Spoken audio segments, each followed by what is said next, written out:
Bonjour à tous, chers amis. Cette vidéo est assez longue car je prends le temps d'expliquer les nuances dans la deuxième partie de la vidéo. Mais je vous présente l'essentiel des différences dans les premières minutes.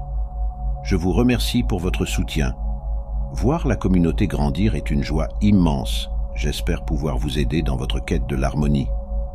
Le bouddhisme et le taoïsme sont deux religions qui sont principalement suivies en Asie et portent souvent à confusion en raison de leurs origines.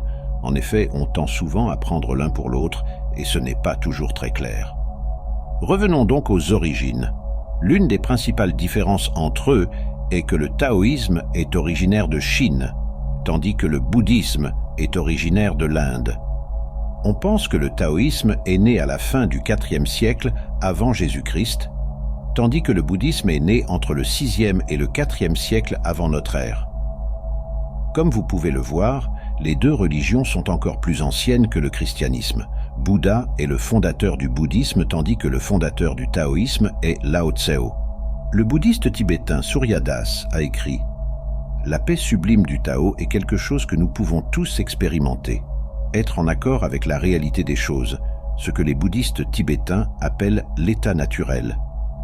Plutôt que d'essayer de construire des gratte-ciel pour atteindre le ciel et les ponts, pour traverser la rivière en furie du samsara, pour atteindre l'autre soi-disant rivage du nirvana, nous pourrions nous rendre compte que tout nous traverse en ce moment, et tout est parfait tel quel. Cette profonde connaissance intérieure a beaucoup à voir avec la confiance et la possibilité d'être. Il y a la paix nirvanique dans les choses telles qu'elles sont. Le bouddhisme et le taoïsme partagent la voie de l'éveil, mais leurs chemins divergent profondément. La liste de leurs similitudes serait considérablement plus courte que celle de leurs distinctions.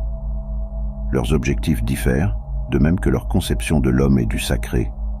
Ni le bouddhisme ni le taoïsme ne sont des entités unifiées.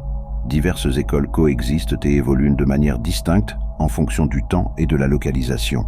Bien que le Japon ait tenté un syncrétisme entre les deux, il est remarquable que chacun des deux soit préféré à certains moments de la vie.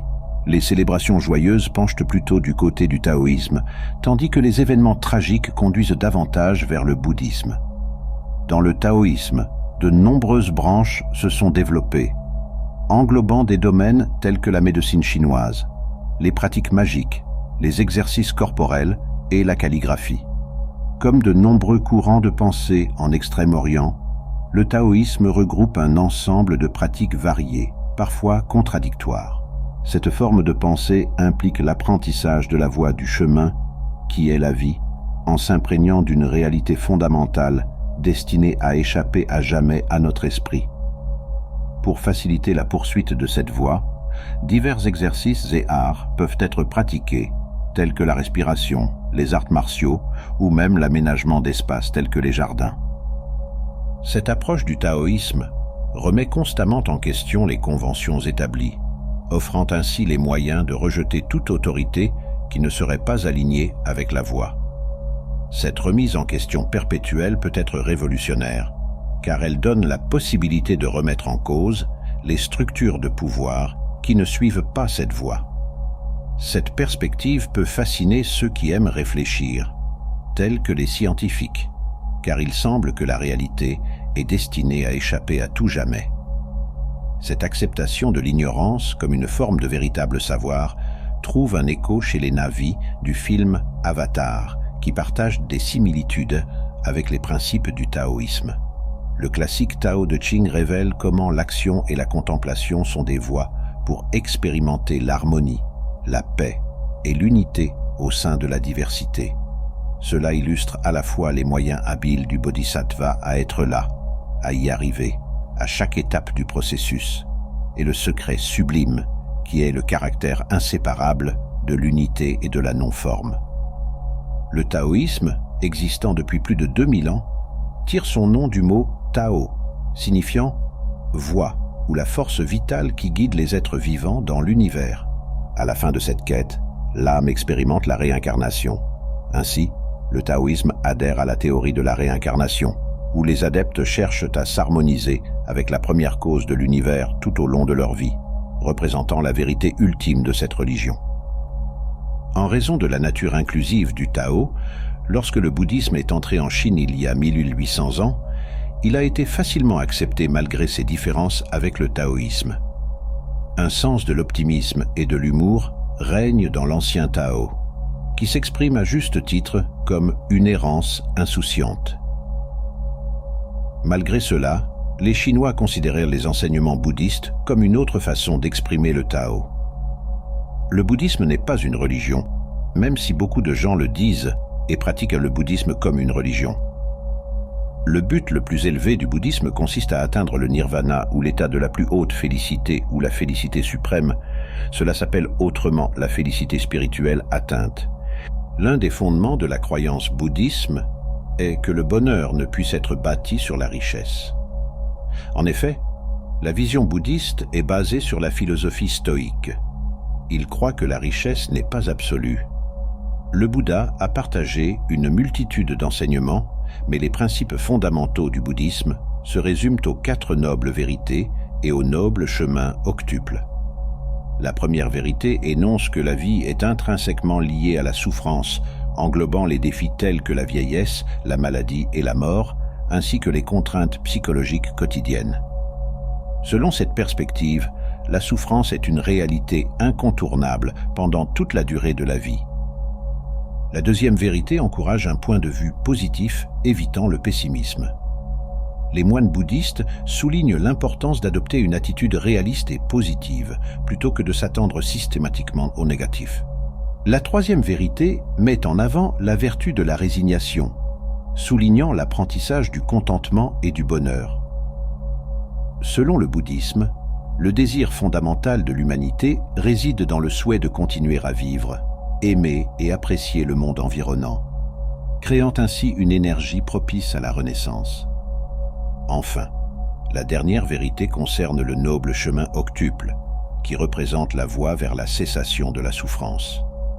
Ce chemin octuple guide les pratiquants à travers une série de principes tels que la vision juste, la pensée juste, la parole juste, l'action juste, le mode de vie juste, l'effort juste, l'attention juste et la concentration juste. En somme, ces enseignements fondamentaux du bouddhisme offrent une perspective holistique sur la compréhension de la souffrance, de la positivité, de la résignation et du chemin vers la libération. Il est important de savoir que le bouddhisme peut s'expliquer en un mot. Un bouddhiste doit mener une vie de moralité, doit s'efforcer de développer la compréhension et doit être attentif aux actions. L'illumination est le but le plus élevé de l'humanité, et elle apporte un grand bonheur à la personne. Il est très important de réaliser que l'état d'illumination ne peut être atteint qu'à la fin de la douleur et de la souffrance. L'un des messages importants du bouddhisme est que la vie continue pour toujours à cause de la renaissance. Il croit fermement à la théorie de la renaissance. En d'autres termes, le bouddhisme encourage le phénomène de la renaissance. Le but d'un bouddhiste est de s'élever à chaque naissance jusqu'à ce qu'il atteigne le nirvana. En bref, on peut dire que le nirvana peut mettre fin au cycle continu des renaissances qui inclut la naissance et la mort. Ces renaissances sont appelées par les bouddhistes samsara.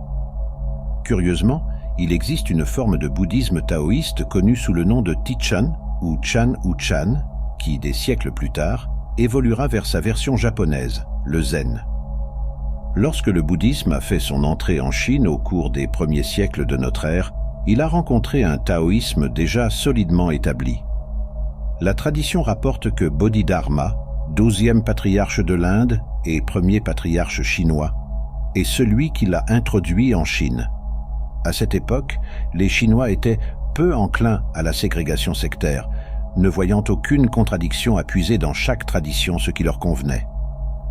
Ainsi est née une forme originale de bouddhisme, résultant de l'adoption de la méditation bouddhiste et du taoïsme, connue sous le nom de Tichan.